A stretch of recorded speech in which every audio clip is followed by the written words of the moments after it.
नमस्कार श्रोता मित्रों, मैं नरेंद्र पांडे आपको फिर से एक बार मगध दर्शन टीवी पर स्वागत करते हैं। तो आइए आज फिर से एक दूसरे के साथ उसी विचार और उसी भावना के साथ जुड़ते हैं जैसे पहले जुड़े थे।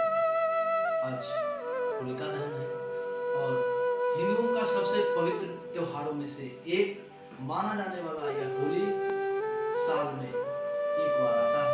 भाईचारे, सादगी और अपनापन का पैगाम देकर फिर पुनः अगले वर्ष इसी जोश और खरोश और रंगीन मिजाज के साथ हम होली मनाते हैं। आज हम जानेंगे होली क्यों और कैसे मनाते हैं। जब ऐसा माना जाता है कि वैदिक आर्यों ने इस सरजमी के पास अपना बसेरा बनाया तो विद्वानों का मत है कि वो दो हिस्से में आए। प्रथम बड़े स्तर वाले आर्य और दूसरे लंबे स्तर वाले आर्य। खैर यह तो ऐतिहासिक बातें हुई, परंतु ऋग्वेद के पुरुष सूक्त के 10वें मंडल में 4 त्योहार का वर्णन है। उसी ऋग्वेद के पुरुष सूक्त के 10वें मंडल में 4 वर्णों का भी जिक्र है, जिसमें प्रथम वर्ण ब्राह्मण तथा द्वितीय क्षत्रिय और तृतीय वैश्य अर्थात व्यापारिक वर्ग और चतुर्थ शूद्र अर्थात एक हमारा ही जुड़ा हुआ अभिन्न वर्ग, इसके बारे में चर्चा है। और उसी वेद के उसी सेक्शन में यह भी बताया गया है कि ब्राह्मणों के लिए वो सावन मास का शिव की पूजा अर्थात 1 महीने शिव पर जल चढ़ाए जाने वाले त्योहार तथा दूसरा क्षत्रियों के लिए समर्पित दुर्गा पूजा, इसमें नवरात्र और माता दुर्गा की उपासना अर्थात शक्ति की पूजा, और तृतीय वाणिज्य अर्थात व्यापारिक यानी कि तृतीय के रूप में वो दीपावली, और तृतीय दीपावली अर्थात धन की देवी की पूजा, और चतुर्थ होली अर्थात रंगों की पूजा।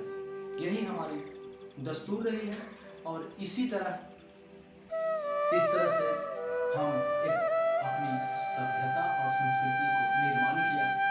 और बात इस एपिसोड में होली की हो रही है, तो होली आज यानी कि होलिका दहन से शुरू होता है। होलिका दहन का भी हमारे पुराणों में, इतिहासों में और धार्मिक ग्रंथों में अलग अलग जिक्र किया गया है, परंतु एक किस्सा बहुत प्रसिद्ध है और बहुत ही मशहूर है। ऐसा माना जाता है कि ब्रह्मा के कई पुत्र थे, जिसमें कुछ मानस पुत्र भी हुए। उन्हीं में से एक थे ऋषि कश्यप। ऋषि कश्यप की पत्नी थी दीति। दीति को 2 पुत्र हुए, हिरण्याक्ष और हिरण्यकशिपु। आप जानते होंगे, आप इस विषय में पूरे तौर से जरूर जानते होंगे, हमें पूरा विश्वास है। इन दोनों पुत्रों के सिवाय एक पुत्री भी थी, होलिका। यह कहानी भी बहुत ही प्रसिद्ध है। होलिका अपनी अत्याचार मनोवृत्ति के लिए जानी जाती थी। उस जमाने में भगवान विष्णु का एक भक्त प्रहलाद हुआ, जिसने अपने पिता के अत्याचार और जुल्म के खिलाफ खड़े हुआ। भक्त प्रहलाद को उसके पिता हिरण्यकशिपु के द्वारा मारने का अनेकों प्रयत्न किया गया, परंतु जब वह नहीं मरा तब भक्त प्रहलाद को मारने के लिए उसकी बुआ अर्थात फुआ होलिका ने अपने ब्रह्मा के द्वारा दिया गया दिव्य साल का प्रयोग कर उसे जलाने का प्रयत्न किया, और इस प्रयत्न के लिए अपने भाई से कहा, और अपना अगला कदम होलिका एक गांव से बाहर अर्थात जिस तरह से हम लोग आज होलिका दहन करते हैं, उसी तरह का एक मंजर, एक व्यवस्था बनाई गई। और इसी व्यवस्था में होलिका अपने भाई के पुत्र को लेकर गोद में बैठी, अपने साल का प्रयोग करते हुए खुद को इस तरह ढका कि हम उस आग में न जले, परंतु ईश्वर की कुछ और ही कृपा थी, और वह साल उड़कर प्रहलाद अर्थात हरि के सबसे बड़े भक्त के ऊपर चला गया, और होलिका वहीं जलकर खत्म हो गई, भस्म हो गई। और प्रहलाद, हरि का महान प्रहलाद, जो कि तकरीबन 5 या 7 साल का रहा होगा, बच गया और इस तरह से होलिका जलकर भस्म हो गई और भक्त प्रहलाद बच गए। और उसके बाद यह हमारी परंपरा मनाई जाती है।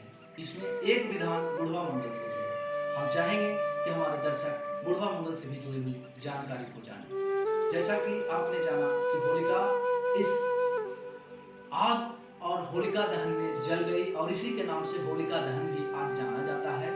परंतु यह इतनी अत्याचारी मनोवृत्ति की थी कि इसने ऐसे ऐसे कर्मात किए थे कि वहां छोटे बच्चों को खा जाती थी तथा दूसरे पर पुरुष बुजुर्ग हर कोई को यह अपने अत्याचारी मनोवृत्ति और शक्ति से भयभीत रखती थी। जब यह जल गई तो गांव के लोगों ने इतनी दहशत था, गांव के लोग इतने डरे सहमे हुए थे कि इसके भस्म को भी देख कर डर रहे थे। तभी गांव के कुछ मानिंदे लोग आए और बोले कि चलो, जिस तरह से उसने हमारे पुत्रों को, हमारे अपने को, हमारे कुटुंब को मार कर खाया था, उसी तरह से इसे हम लोग क्या करेंगे कि इसके शरीर के तमाम राख को अपने शरीर में लगाएंगे और इसे हर जगह बिखेर देंगे। उस दिन मंगलवार था और उस मंगलवार के दिन यह कार्य को अंजाम दिया गया। उसके बाद यह बुढ़वा मंगल के नाम से हमारे त्योहार में शामिल है। तो हम इस तरह से अपने फेस्टिवल